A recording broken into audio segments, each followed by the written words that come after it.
Paper फुटीच्या मुद्द्यावर विधानसभेत खडाजंगी झाली आहे। पेपर फुटी प्रकरणात कोट्यावधींचा भ्रष्टाचार झाल्याचा आरोप थोरातांनी केला आहे। प्रत्येक परीक्षेमध्ये घोटाळे होत असल्याचा विरोधकांचा आरोप पाहायला मिळाला।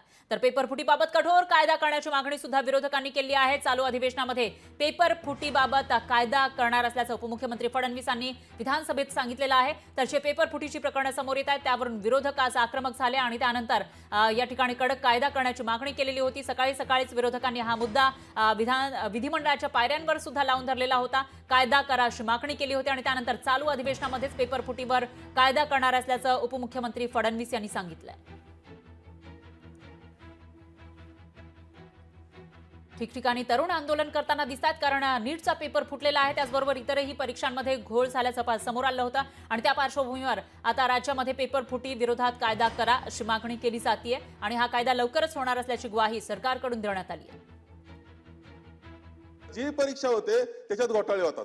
हे घोटाळे कधी थांबणार, काय करणार, याच्यावर कडक कारवाई करण्याचा निर्णय काय कायदा करायचा असेल तर कायदा स्वतंत्र करून का होईना यांना जेलमध्ये घातलं पाहिजे, 10-10 वर्ष डांबलं पाहिजे, याच्याशिवाय दुसरा पर्याय नाही। यावर आपण काय कारवाई करणार? 6 प्रश्न जसा एका जलसंधारणापुरता आहे, तलाठी घोटाळ्याच्या नंतर काय झालं कळायलाच तयार नाही।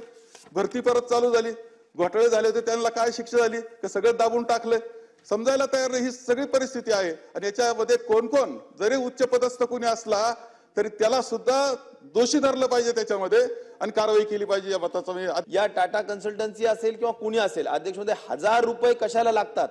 मागच्या काळातही 1000 रुपये प्रत्येक विद्यार्थ्याकडून घेतले जायचे आणि ते पैसे जर गुणिले लाखो विद्यार्थी बसतात तर ते काही शेकडो कोटी होतात।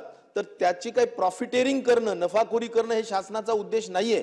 त्यातला 25% सुद्धा खर्च होत नाही आणि म्हणून काही नफाखोरी करायची का अध्यक्ष महोदय? आणि त्यामुळे अतिशय माफक जेवढा खर्च लागतो अध्यक्ष महोदय तेवढाच घेऊन लोकांच्या खिशाला जी काही आज झळ बसतीये ती शासन थांबवणार का? नॉर्मलायझेशनच्या नावाखालीच दुर्दैवाने त्या ठिकाणी घोळ खऱ्या अर्थाने होतो। नीट मध्ये ग्रेस मार्कच्या बाबतीत घोळ झाला, तसं आपल्या राज्यामध्ये नॉर्मलायझेशनच्या बाबतीत घोळ होतो। त्यामुळे याच अधिवेशनामध्ये आमची मागणी आहे, आमची विनंती आहे, युवांची विनंती आहे, विद्यार्थ्यांची विनंती आहे की पेपर फुटीचा कायदा याच अधिवेशनामध्ये आपण आणणार का?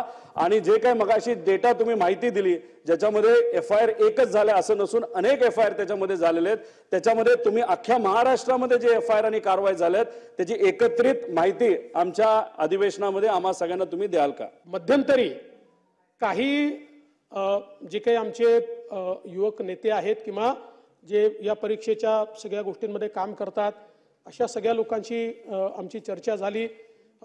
एक डेलिगेशन देखील माझ्याकडे अभिमन्यू पवार देखील घेऊन आले होते, त्याच्या संदर्भातली चर्चा झाली आणि त्यावेळेसच मी त्या डेलिगेशनला देखील सांगितलं की आपल्याला हा पेपर फुटीचा कायदा करायचा आहे। माननीय मुख्यमंत्र्यांनी सांगितलेलं आहे आणि माननीय मुख्यमंत्र्यांनी हे देखील सांगितलेलं आहे, त्या डेलिगेशनलाही मी सांगितलं आहे की याच अधिवेशनामध्ये हा कायदा आम्ही आणणार आहोत। लोकशाही मराठी ऐका, पहा, जागरूक रहा।